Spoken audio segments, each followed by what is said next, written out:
ओशो ने ओशो ने ये बात क्यों कही कि कृष्ण मूर्ति सभी के लिए नहीं है। कृष्ण मूर्ति सिर्फ उन्हीं लोगों के लिए है जो अध्यात्म में, स्पिरिचुअलिटी में अच्छी खासी ग्रोथ कर चुके हैं। ओशो ने भले ही कृष्ण मूर्ति को बहुत सराहा है और कृष्ण मूर्ति हमेशा ओशो के इंस्पिरेशन रहे हैं। ओशो ने कई बार ये बोला भी है, जब ओशो से पूछा जाता है, ये बात मैं कई बार बता चुका हूं कि तुम्हारे सबसे ज्यादा तुम्हें किसने इन्फ्लुएंस किया, तो उसमें से एक नाम कृष्णमूर्ति का भी था। और ऑफ कोर्स ओशो के मुंह से ही इंडिया में कई सारे लोगों ने कृष्णमूर्ति के बारे में सुना, क्योंकि कृष्णमूर्ति के बारे में ओशो अपने डिस्कोर्स में, अपनी किताबों में बहुत बातें करा करते थे। लेकिन एक बात जो कृष्णमूर्ति के बारे में ओशो कहा करते थे, वो ये कि कृष्णमूर्ति हद से ज्यादा इंटेलेक्चुअल है। ओशो कहते थे कि कृष्णमूर्ति बहुत ज्यादा इंटेलेक्चुअल है, मतलब कि वो मासेस के लिए है ही नहीं, और वो एडवांस लोगों के लिए है। कैसे कोई अपनी कंडीशनिंग और प्रोग्रामिंग, ओशो कहते थे जन्म जन्मांतर की कंडीशनिंग और प्रोग्रामिंग कैसे कोई एकदम से ड्रॉप कर देगा, एकदम से खत्म कर देगा। कृष्णमूर्ति ऐसे ये बात कहते थे ना कि अपनी कंडीशनिंग और प्रोग्रामिंग को एकदम बिना टाइम का सहारा लिए खत्म कर दो, अपनी कोई भी हैबिट को बिना टाइम का सहारा लिए खत्म कर दो। ऑफ कोर्स ये बहुत मुश्किल बात है, अगर हम देखें तो लोगों को लगेगी मुश्किल है ये। ओशो इस चीज के बारे में कहते थे कि भाई कृष्णमूर्ति कह रहे हैं कि कुछ मत करो, बस अवेयर रहो, कुछ मत करो, बस अवेयर रहो। ऐसे नहीं हो सकता। ऐसे हम किसी की हैबिट्स, किसी के संस्कार जो संस्कारबद्ध है, उसको हम नहीं खत्म कर सकते। Osho used to argue that. और ओशो कृष्णमूर्ति की इस बात से भी ज्यादा सहमत नहीं थे कि कोई मेथड नहीं, कोई टेक्निक नहीं, कि कोई ना कोई मेथड या कोई ना कोई टेक्निक तो होनी चाहिए जिससे लोगों की मदद हो सके, लोगों की हेल्प हो सके। लोगों को थोड़ा सहारा चाहिए, इसलिए कुछ समय के लिए उनके पास एक टेक्निक होनी चाहिए। बट कृष्णमूर्ति ने उसको भी पूरी तरह से कोई उसकी गुंजाइश नहीं छोड़ी, कोई टेक्निक भी नहीं होनी चाहिए। आप समझ रहे इस चीज को। और ओशो कई बार कहते थे कि कृष्णमूर्ति कई बार बात करते करते अपनी ऑडियंस को डायलॉग कर रहे हैं, कई बार गुस्सा हो जाते थे, फ्रस्ट्रेट हो जाते थे कई बार कि लोग मेरी बात क्यों नहीं समझ पा रहे हैं। ओशो ने कहा कि कृष्णमूर्ति ऑफ कोर्स प्योरिटी है, लेकिन सिर्फ प्योरिटी काम नहीं आती लोगों को बदलने के लिए। ओशो ने कहा कि कृष्णमूर्ति की टीचिंग्स बहुत प्योर है, बहुत पियस है, पावन है, पवित्र है और बिल्कुल टॉप पर हैं, लेकिन ज्यादातर लोगों के लिए नहीं है, मासेस के लिए नहीं है। बहुत एडवांस लोगों के लिए है, इंटेलेक्चुअल लोगों के लिए है और बहुत चुनिंदा कम लोगों के लिए है। इसलिए ओशो ने कहा कि कृष्णमूर्ति सबके लिए नहीं है। अब हम अगर बात करें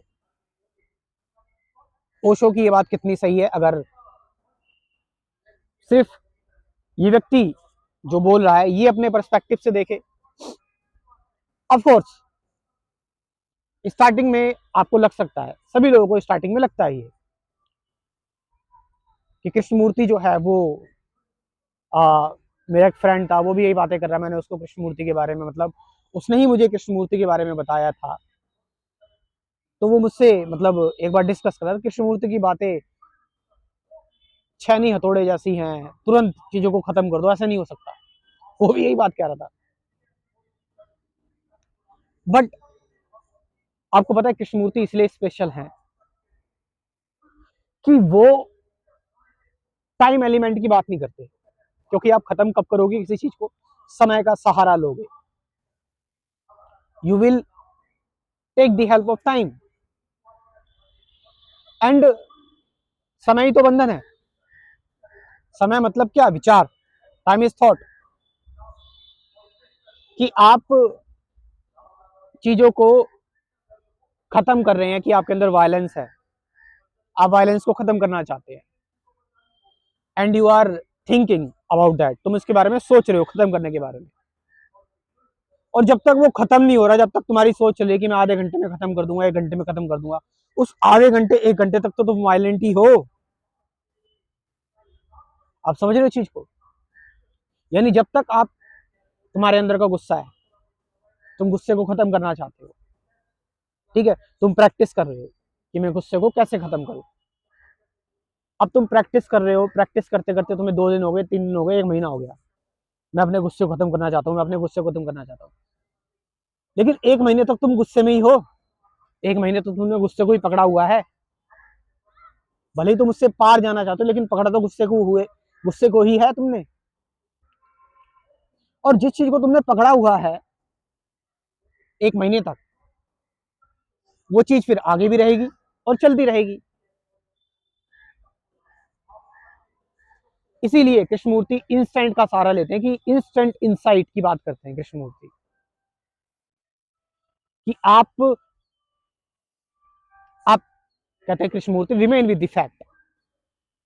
आप समझ रहे हो कि फैक्ट के साथ रहो,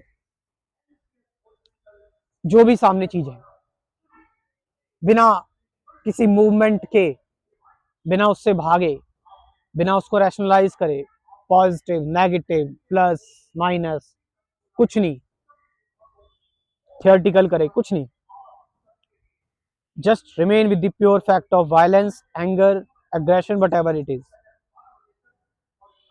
जब आप फैक्ट के साथ रहते हो तो आप में और फैक्ट में कोई फिर अंतर नहीं रहता, तो फिर कोई डिवीजन नहीं रहता,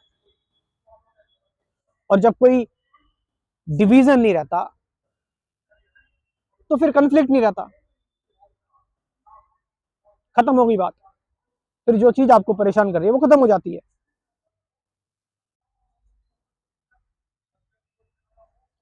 अब इन्हीं चीजों की बात मैं डिटेल में करता हूं अपने स्पिरिचुअलिटी के क्रैश कोर्स में, जिसको कि आप ज्वाइन कर सकते हैं। स्पिरिचुअलिटी का क्रैश कोर्स, इसमें कुल 24 टॉपिक्स हैं, 24 वीडियोस हैं। ध्यान, सत्य, मेडिटेशन क्या है, प्रेजेंट मोमेंट अवेयरनेस, डुअलिटी, और साथ साथ आपको दी जाएगी 50 से ज्यादा गाइडेड मेडिटेशन की वीडियोस भी। इतना सब कुछ, तो आप इस क्रैश कोर्स को ज्वाइन कर सकते हैं। मैं अपना नंबर बोल रहा हूँ, इस नंबर पर आप मुझसे डिस्कशन, मतलब इस नंबर से आप मुझसे व्हाट्सअप करके इस क्रैश कोर्स के बारे में जानकारी ले सकते हैं। 9773529489, ये नंबर मैं डिस्क्रिप्शन में भी दे दूंगा। Thank you very much.